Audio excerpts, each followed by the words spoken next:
Hey yo, what's good? It's your boy Mixtape Moth. So today I'm going to talk about the deluxe edition of AZ's Doe 2, which dropped back in December of 2021. It was the long-awaited sequel to his classic debut album from 1995, which was a mafioso masterpiece and one of my favorite albums from that incredible year in hip hop. I did a review for that a while back, so make sure you go check that out. But 26 years later on Do or Die 2, AZ proved that he is still a beast on the mic. He delivered lyrically with his timeless flow and elite level bars, but as a whole, the album didn't quite meet my expectations for a sequel. It was a decent project with some standout songs, but personally, I didn't enjoy it as much as I wanted to, or nearly as much as some of my subscribers and viewers did. I was kind of in the minority with my opinion.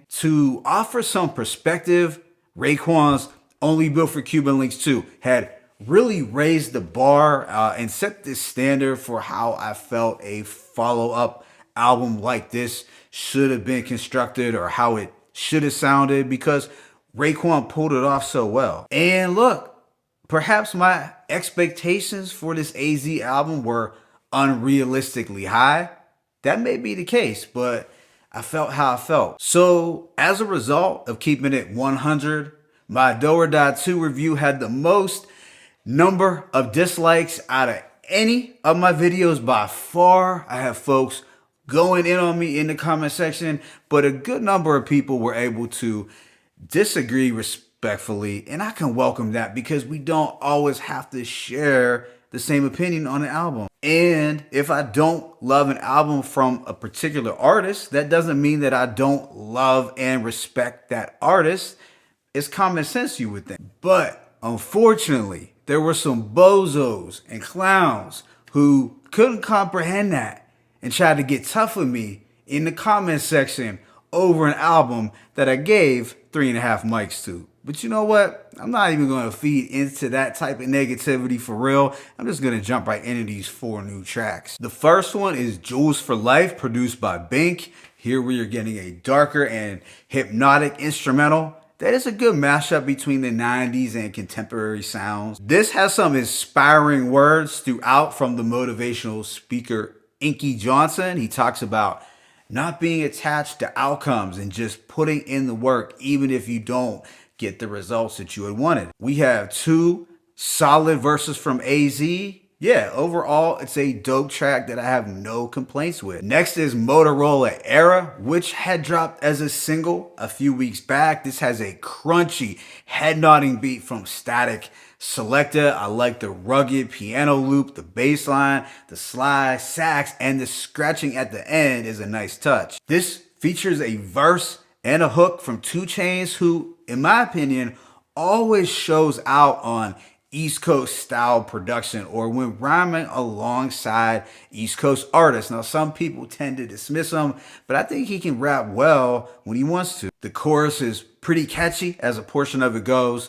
We see 12 and Hit the Fence, Motorola Era, Section 8 with No Rent, Motorola Era. Both AZ and 2 Chainz had dope verses with great flows. I could have envisioned Raekwon on here too. It's just a great track with strong, hustling undertones. You know, this is for the hustlers and OGs that can remember the days of getting street money off Motorola phones in the 80s and the prepaid ones in the 2000s. All in all, it's my favorite out of the 4 new deluxe songs. Right after is Stay Fly, which has AZ having some fun over an 80s breakbeat drum loop. It has that Park Jam, Shelto Adidas, rope chain, crack era flavor. So AZ and Nas have rapped over instrumentals like this in the past, and I really wish that Nas could have been a guest appearance here. It would have been fireworks for sure. But yeah, this is a feel-good, fly, up-tempo,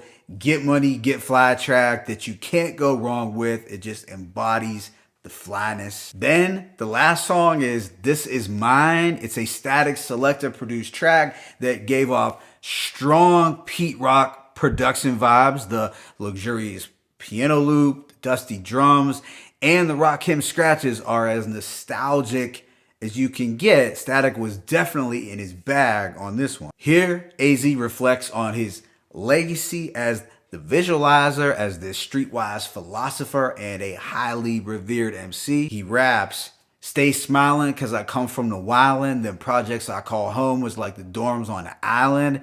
It's vintage AZ over a top-notch Static beat. So my overall thoughts on these 4 new tracks is that they were great, and I would have preferred if they were on the initial release. Now, I still have my hangups with the album, but I feel these 4 songs made it much better. I think that Static Selecta and AZ have great chemistry and work magic together ever since 2010. They haven't missed, so in the future I would welcome a full-length project or an EP from the two. To be clear, I never questioned AZ's ability to make dope music, as he is one of the greats, but these 4 new tracks have me definitely looking forward to some new material from him outside of this Do or Die series, that is, in the upcoming year. Let me know what you thought in the comment section about these 4 new tracks off the Deluxe. It's your boy Mixtape Moth. I'm signing out, but be sure to hit that like button and please subscribe. As always, it's peace and blessings. AZ Doe or Die 2, the Deluxe Edition 1.